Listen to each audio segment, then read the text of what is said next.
hay algunas semifinales de los 200 libres, categoría femenina masculina. Semifinal B.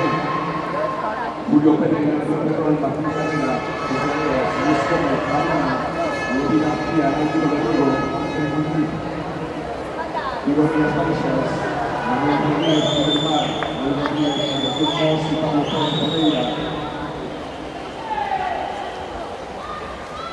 Una de las pruebas más vistosas del programa, el 200 libres, la prueba durísima, la prueba de velocidad larga.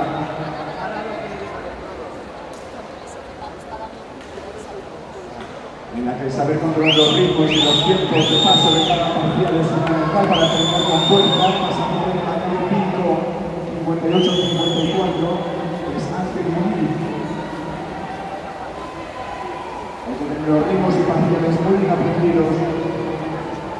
Para no pinchar en los únicos tiempos para no quedarse corto, los cuerpos, los tiempos de la prueba, vistosísimos de durísimos.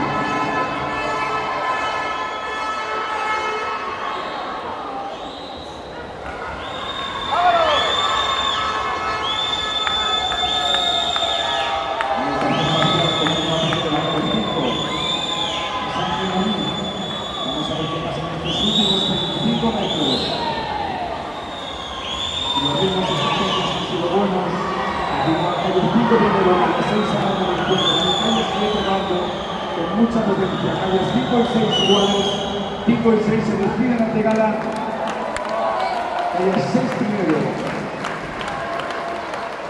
La calle 6 es Manuel Rodríguez, que se impone a Ángel Muñiz en la llegada por únicamente 8 centésimos.